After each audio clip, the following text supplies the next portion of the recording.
బ్రహ్మర్షి పితామహ పత్రిజీ సార్కి, స్వర్ణమాల పత్రి మేడంకు ఆత్మవందనములు. సెషన్లో ఉన్న వారికి గుడ్ ఈవినింగ్. సాయి సచ్చరిత పారాయణము. శ్రీ సాయినాథాయ నమః. శ్రీ సాయి సచ్చరితము 26వ అధ్యాయము. భక్త సంతు హరిశ్చంద్ర పితలే గోపాల అంబాడేకర్ల అనుభవములు. ఈ విశ్వమునందు కనిపించు ప్రతి వస్తువు కేవలము భగవంతుని మాయచే సృష్టించబడినది. ఈ విశ్వమునందు కనిపించు ప్రతి వస్తువు కేవలం భగవంతుని మాయచే సృష్టించబడినది. ఈ వస్తువులు నిజముగా నుండి ఉండలేదు. నిజముగా నుండునది ఒక్కటే, అది ఏ భగవంతుడు. చీకటిలో తాడును గాని దండమును గాని చూచి పామనుకున్నట్లు ప్రపంచంలో కనిపించు వస్తువు బాహ్యంనకు అగుపడినట్లుగా కనిపించును, కానీ అంతర్గతంగానున్న సత్యమును తెలుసుకొనలేము. సద్గురువే మన బుద్ధి అను అక్షులను తెరిపించి వస్తువులను సరిగా చూచినట్ల చేయును.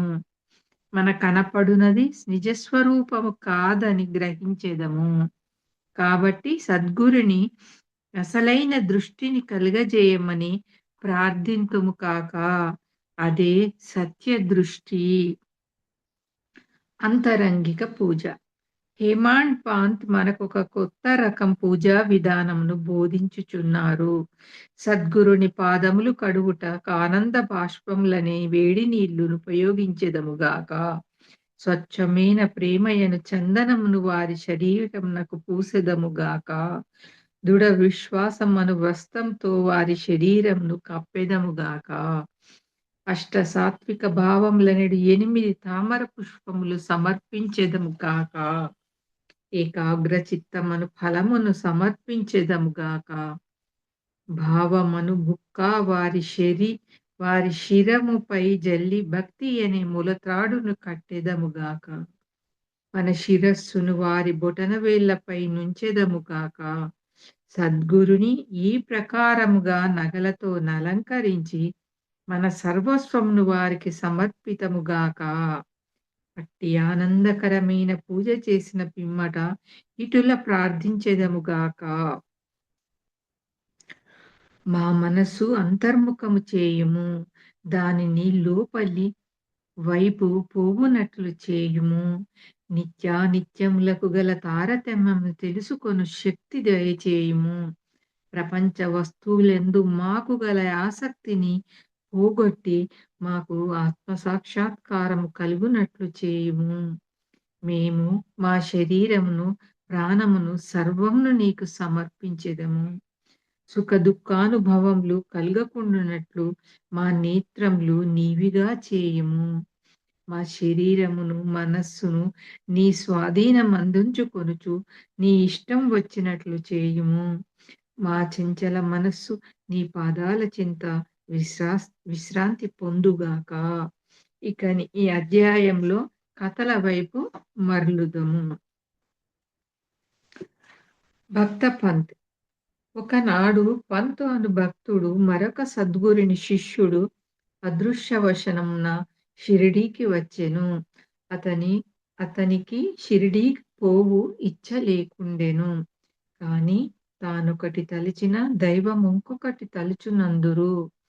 అతడు BB&CI రైల్వేలో పోవుచుండెను. అందులో అనేకులు స్నేహితులు బంధువులు కలిసిరి. వారందరూ షిరిడీకి పోవుచుండిరి. వారందరూ తమ వెంట రమ్మని కోరగా అతడు వారిని కాదనలేకుండెను. వారు బొంబాయిలో దిగిరి. పంత్ విరార్లో దిగెను. అతడు తన గురువును దర్శించి షిరిడీకి పోవుటకు అనుమతి పొంది ఖర్చుల నిమిత్తము డబ్బును కూర్చుకొని అందరితో కలిసి షిరిడీకి వచ్చెను. అందరూ ఉదయమే షిరిడీ చేరి 11 గంటలకు మసీదుకు పోయిరి. బాబా పూజ కొరకు చేరిన భక్తులు గుంపును చూచి అందరూ సంతసించిరి. కాని పంతుకు మూర్ఛ వచ్చి హఠాత్తుగా కింద పడెను. వారందరూ భయపడిరి. అతనికి చైతన్యం కలిగించుటకు ప్రయత్నించిరి. అతని ముఖంపై నీళ్లు చల్లగా బాబా కటాక్షంచే తెలివి వచ్చెను. నిద్ర నుంచి లేచిన వాని వలె లేచి కూర్చుండెను.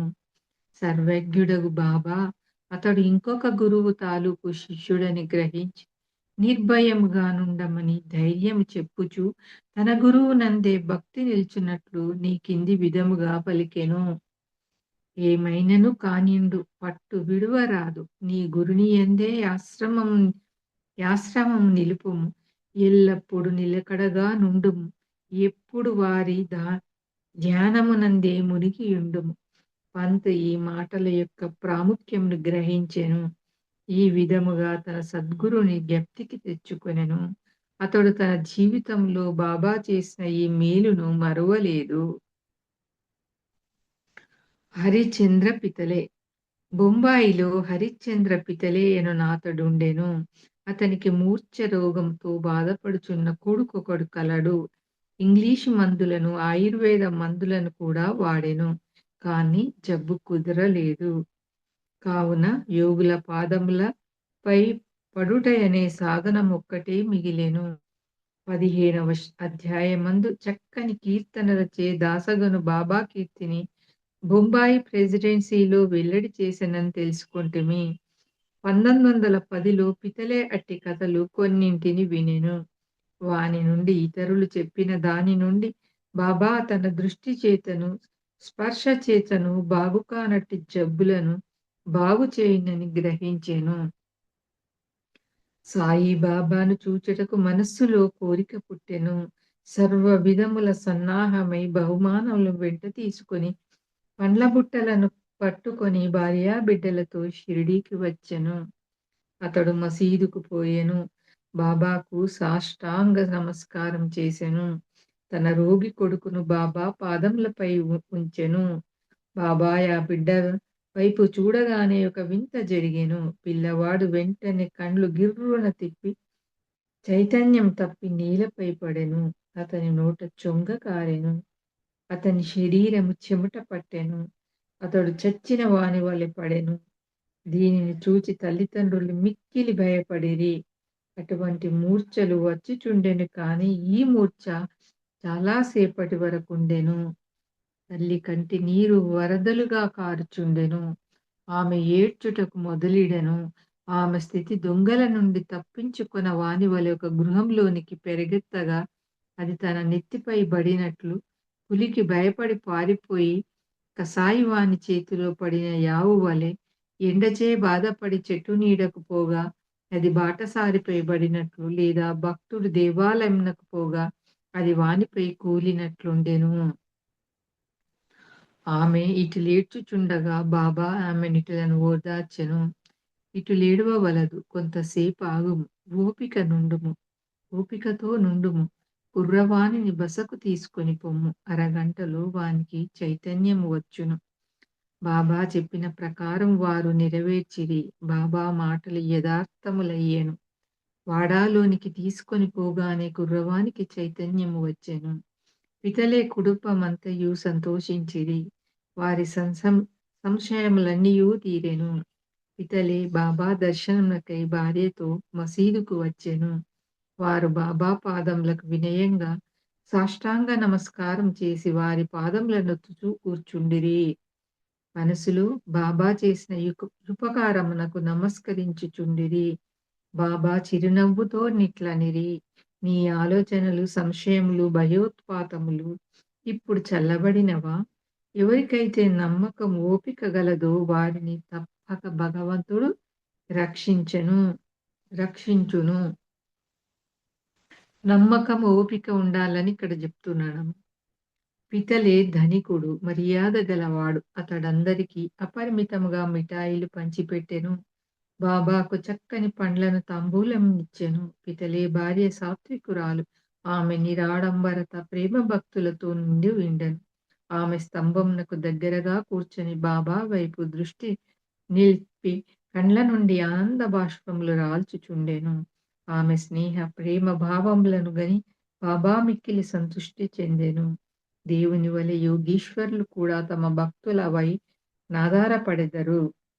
ఏ భక్తుడు హృదయపూర్వకముగను మనఃపూర్వకమును పూజించి శరణు వేడునో వానికే భగవంతుడు తోడ్పడును. వారి కొద్ది రోజులు బాబా వద్ద సుఖముగానున్న పిమ్మట ఇంటికి పోవనిశ్చయించి బాబా దర్శనములకై మసీదు వచ్చిరి. వా వచ్చిరి. బాబా వారికి ఊదీ ప్రసాదమిచ్చి ఆశీర్వదించెను. పితలేను దగ్గరికి పిలిచి ఇట్లనెను, బాపూ, అంతకు ముందు 2 రూపాయలిచ్చియుంటివి. ఇప్పుడు 3 రూపాయలిచ్చుచున్నాను. వీనిని మీ పూజా పందిరంలో పెట్టుకొని పూజింపుము. నీవు మేలు పొందెదవు. పితలే వీనిని ప్రసాదముగా నంగీకరించెను. బాబాకు సాష్టాంగ నమస్కారం చేసి ఆశీర్వచనములకై ప్రార్థించెను. ఇదే తాను షిరిడీ పోవుట మొదటిసారి కనుక అంతకుముందు 2 రూపాయలిచ్చెనను బాబా మాటల అర్థంను గ్రహింపలేకుండెను. దీనిని తెలుసుకొనవలెనని కుతూహలపడెను. కాని బాబా దూరకొనెను. స్వగృహమునకు పోయి తన ముదుసలి తల్లికి ఈ వృత్తాంతమంతయు చెప్పి, బాబా అంతకుముందు 2 రూపాయలిచ్చెనని అదేమి అని అడిగెను. ఆమె తన పుత్రునితోనిట్లనెను, నీ కొడుకుతో నీవిప్పుడు షిరిడీకి పోయినట్లు మీ తండ్రి నిన్ను తీసుకొని అక్కల్కోటకర్ మహారాజు గారి వద్దకు పోయెను. ఆ మహారాజు కూడా సిద్ధపురుషుడు, పూర్ణయోగి, సర్వజ్ఞుడు, దయాళువు. మీ తండ్రి నిర్మలమైన భక్తుడు కనుక ఆయన పూజను స్వామి ఆమోదించిరి. వారు మీ తండ్రికి 2 రూపాయలిచ్చి మందిరంలో పెట్టి పూజించమనిరి. మీ తండ్రి గారు చనిపోవు వరకు వానిని పూజించుచుండిరి. అటు పిమ్మట పూజ ఆగిపోయినది. రూపాయలు పోయినవి. కాని సంవత్సరముల పిమ్మట రూపాయల సంగతి పూర్తిగా మరచితిమి. నీవదృష్టవంతుడవగుటచే అక్కల్కోట మహారాజు శ్రీ సాయి రూపంలో గనిపించి నీ కర్తవ్యమును గెప్పికి తెచ్చి నీ కష్టములను తప్పింపజూచుచున్నారు. కాబట్టి ఇక మీదట జాగ్రత్తగా నుండుము. సంశయములను, దురాలోచనలను విడువుము. మీ తాత ముత్తాతలని ఆచారము ప్రకారం నడువుము. సత్ప్రవర్తనను అవలంబింపుము. కుటుంబ దైవములను పూజింపుము. రూపాయలను పూజింపుము. వాని విలువ గ్రహించి వాటిని శ్రద్ధగా పూజించి మహాత్ముల ఆశీర్వచనం దొరికినందుకు గర్వించుము. శ్రీ సాయి నీలోనున్న భక్తి మేలు కొల్పినారు. నీ మేలు కొరకు దానిని అభివృద్ధి చేసుకొనుము. తల్లి మాటలు విని పితలే మిక్కిలి సంతోషించెను. శ్రీ సాయి యొక్క సర్వంతర్యామి తత్వం నందు వారి శక్తి యందు అతనికి నమ్మకం కలిగేను. వారి దర్శన ప్రాముఖ్యమును గ్రహించెను. అప్పటి నుండి తన నడవడిక గురించి చాలా శ్రద్ధగా నుండెను. అంబాడేకర్ గారు పూనా నివాసి గోపాల నారాయణ అంబాడేకర్ బాబా భక్తుడు. అతడు ఆబ్కారీ డిపార్ట్మెంట్లో 10 సంవత్సరములు నౌకరీ చేసెను. ఠానా జిల్లాలోను జన్హార్ స్టేట్లోను ఆయన ఉద్యోగం చేసి విరమించెను. మరొక ఉద్యోగం కొరకు ప్రయత్నించెను. కానీ ఫలించలేదు. అతడనేక కష్టముల పాలయ్యెను. అతని స్థితి రాను రాను అసంతృప్తిగా నుండెను. ఈ ప్రకారము 7 ఏండ్లు గడిచెను. అతడు ప్రతి సంవత్సరం షిరిడికి పోవుచు బాబాకు తన కష్టములు చెప్పుచుండెడివారు. 1916లో అతని స్థితి చాలా హీనముగా నుండుటచే షిరిడీలో ప్రాణత్యాగం చేయ నిశ్చయించుకొనెను. అతడి భార్యతో షిరిడీకి వచ్చి 2 మాసములుండెను. దీక్షిత్ వాడాకు ముందున్న ఎడ్లబండి మీద కూర్చొని ఒకనాడు రాత్రి దగ్గరున్న నూతిలో బడి చావవలెనని నిశ్చయించుకొనెను. అతడి ప్రకారం నిశ్చయించుకొనగానే బాబా మరియొకటి చేయ నిశ్చయించెను. కొన్ని అడుగుల దూరంన ఒక హోటల్ ఉండెను. దాని యజమాని సగుణమీరు నాయక్. అతడు బాబా భక్తుడు.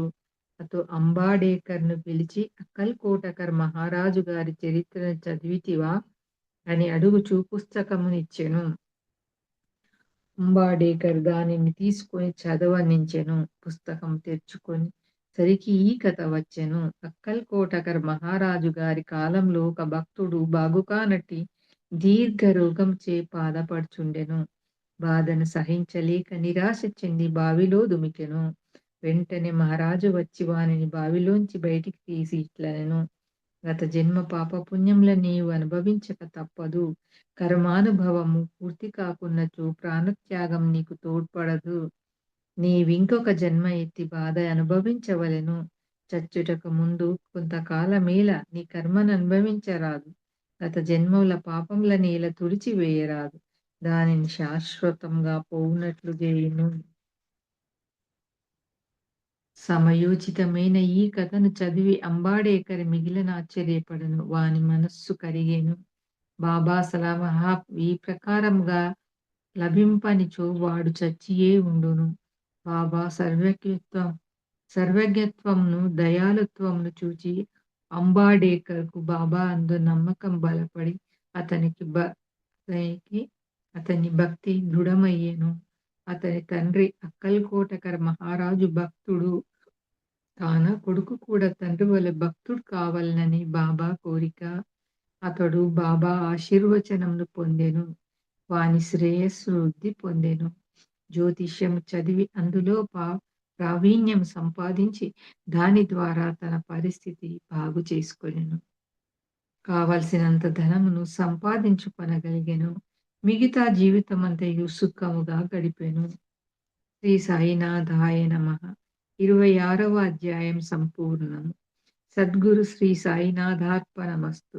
శుభం భవతు.